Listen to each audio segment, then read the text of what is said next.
Magandang araw mga kaibigan. Pag-usapan natin ngayon ang matinding paninira ng mga kalaban sa politika ni na Attorney Vic Rodriguez at Congressman Rodante Marcoleta. Target sila ngayon ng black propaganda. Okay, unahin natin itong kay Attorney Vic Rodriguez. Kahapon mayroon siyang live sa Facebook. Title niya is Black Saturday, Black Propaganda. Tapos sinabayan niya ng post ito sa kanyang official Facebook page. Ganon din, Black Saturday, Black Propaganda. Basahin ko ha. Sa nalalabing 21 na araw ng kampanya, inaasahan ko ang higit na paglaganap ng mga malulupit na black propaganda laban sa akin. Ito ay bahagi ng organisadong atake ng mga tiwali at eksperto na pambubudol na pipilitin idiskaril ang ating kandidatura na higit lumalakas habang papalapit ang araw ng eleksyon dahil sa tiwala, tulong, suporta at pagmamahal ninyo mga mamamayang Pilipino.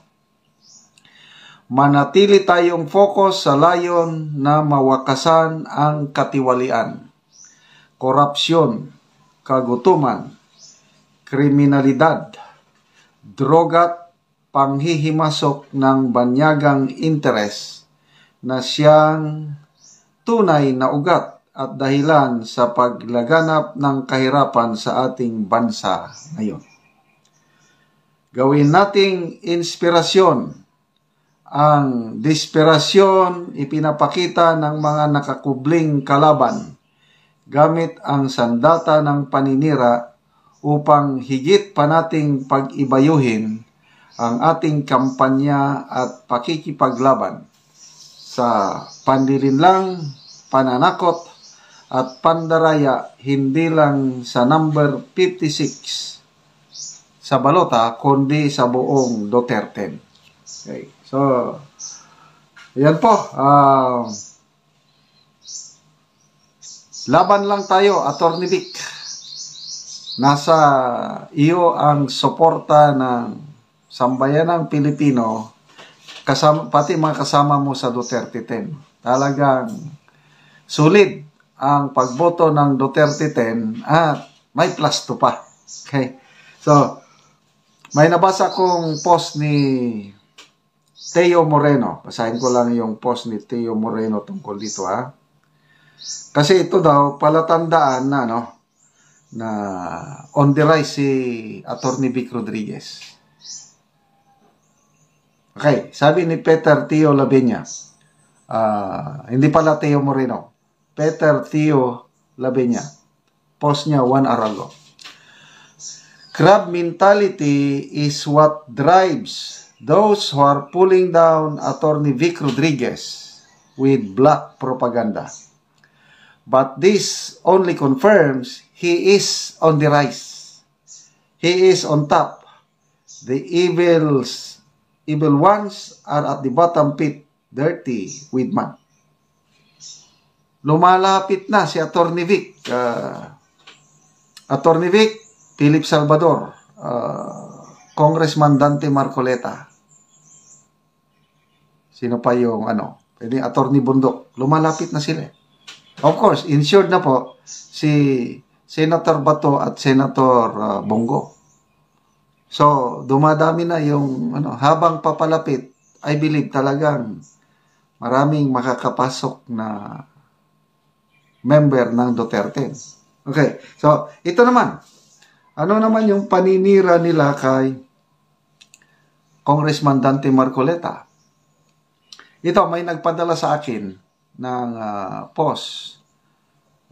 Sikat Servos. Post pa ito noong June 10, 2020. So, ang tagal na. Nire-revive lang nila.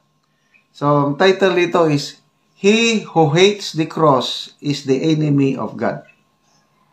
Again, this man, sabi, Congressman Rodante Marcoleta filed House Bill 4633 that if passed, all religious images such as the crucifix or religious images and hospital suites will become optional.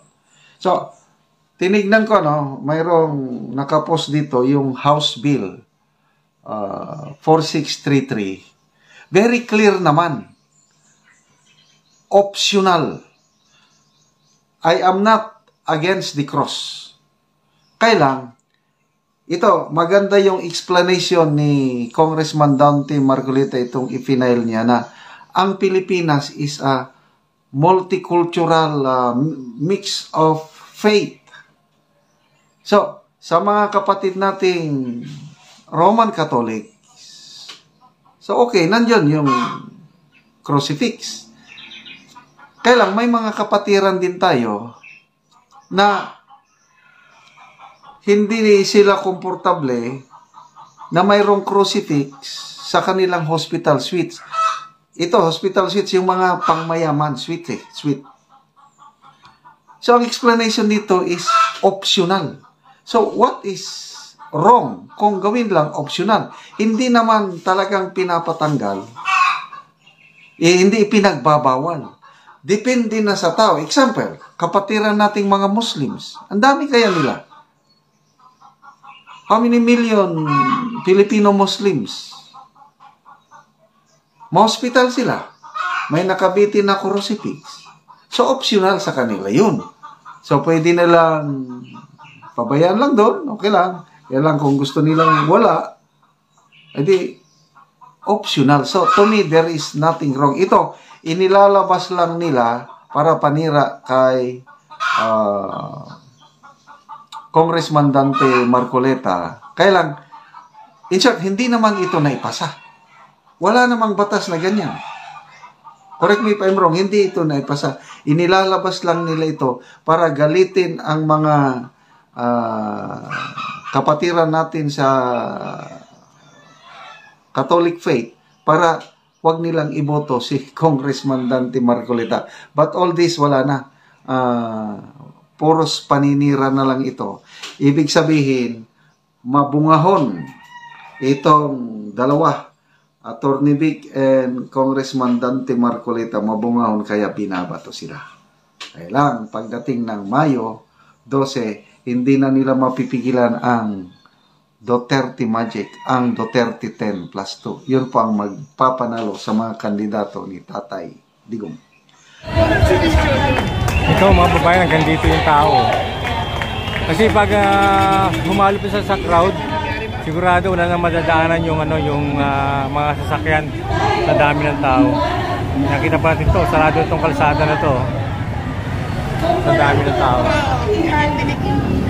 Alam nyo ba na buong mundo ay nanonood sa atin ngayon? Tayo ay pinapanood. Tayo ay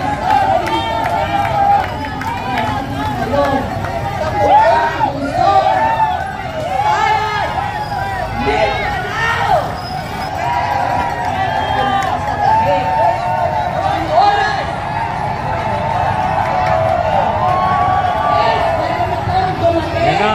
Yan, tumawid yung mga dating, oh. Wala na, sarado na yung kalsada. Bagong dating to, mga babayan.